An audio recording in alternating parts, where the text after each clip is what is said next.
বিসমিল্লাহির রহমানির রহিম। প্রিয় নবম দশম ও 2027 সালের এসএসসি পরীক্ষার্থী তোমরা যারা আছো, আজকে তোমাদের নিয়ে আলোচনা করব অনুশীলনী 11.1 209 পৃষ্ঠার উদাহরণ 2 নম্বর অঙ্কটা। তাহলে স্ক্রিনে দেখতে পারো তোমরা প্রশ্নটা কি দেয়া আছে, দেখো। পিতা ও পুত্রের বর্তমান বয়সের অনুপাত 7:2 এবং 5 বছর পরে তাদের বয়সের অনুপাত 8:3 হবে। তাদের বর্তমান বয়স কত? তোমরা খুব মনোযোগ সহকারে অঙ্কটা দেখো। আমি অঙ্কটা খাতায় সুন্দরভাবে বুঝিয়ে দিয়েছি, তাহলে তোমরা একটু আমার খাতাটা দেখো কীভাবে আমি করেছি। এখানে প্রশ্নটা দেখছো যে পিতা পুত্রের বর্তমান বয়সের অনুপাত দেয়া আছে।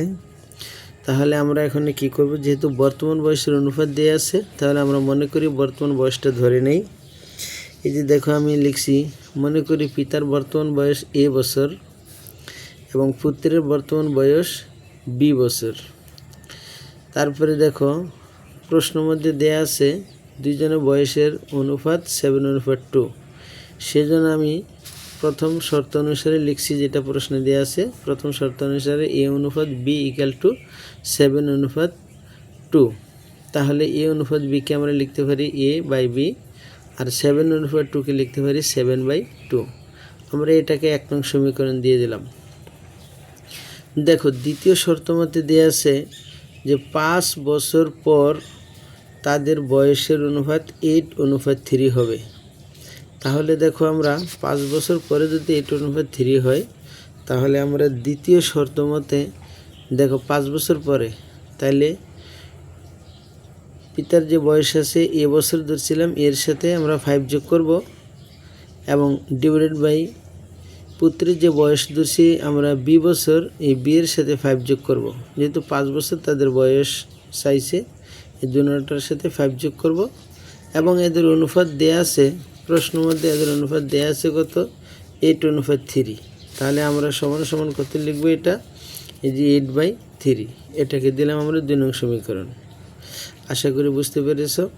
এখন দেখো আমরা কি করব, যে 1 নং সমীকরণ যে আছে a/b = 7/2, এটা লিখব যে 1 নং সমীকরণ হতে পাই।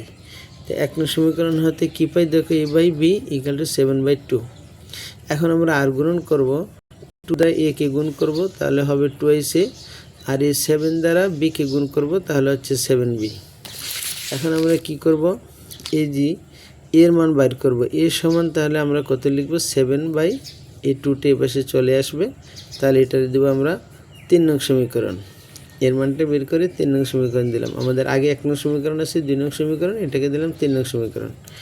এখন আমরা কি করব, দেখো এখন লিখব যে 2 নং সমীকরণ হতে পাই।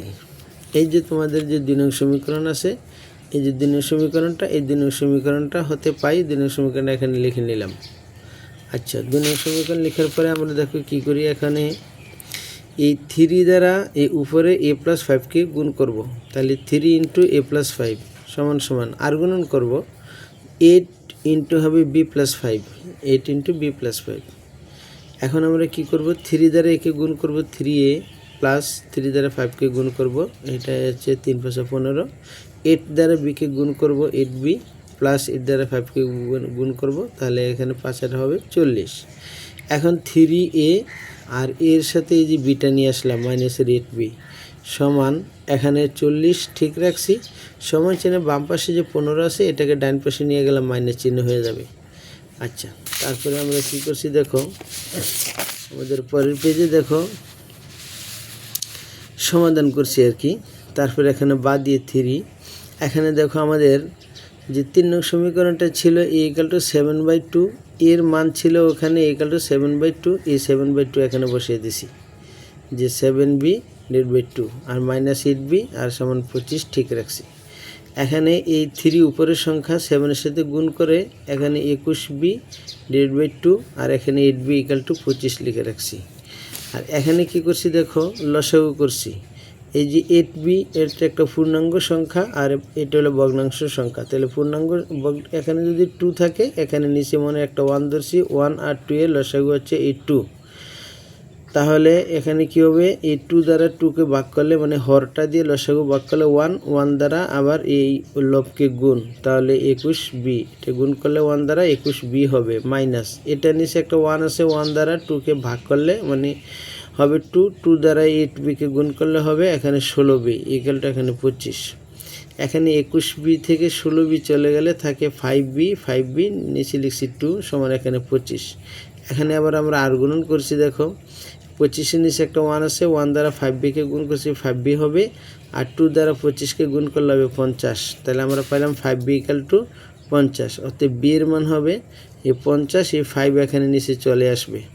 তাহলে 50কে 5 দ্বারা ভাগ করলে হয় কত, 10, আমরা b এর মান পেয়ে গেলাম 10। তাহলে দেখো আমরা 10 পাইছিলাম, কার বয়স ধরছিলাম, বিটা আমরা ধরছিলাম পুত্রের বয়স b ধরছি, তাহলে পুত্রের বয়স আমরা 10 পেয়েছি। এখন দেখো আমরা কি করছি, 3 নং সমীকরণে আমরা এই b এর মান বসেছি। 3 নং সমীকরণে যদি b এর মান বসাও, 3 নং সমীকরণটা হচ্ছে a equal to 7b/2, a সমান এই 7 এর পাশে যে b আছে, b এর মান হচ্ছে 10, তাহলে 7 × 10, নিচে 2 আছে 2। এখন এই 10কে এই আমরা 2 দ্বারা ভাগ করেছি, উপরে হচ্ছে 5, তাহলে এখানে a সমান 5 দিয়ে 7কে গুণ করলে হয় 35।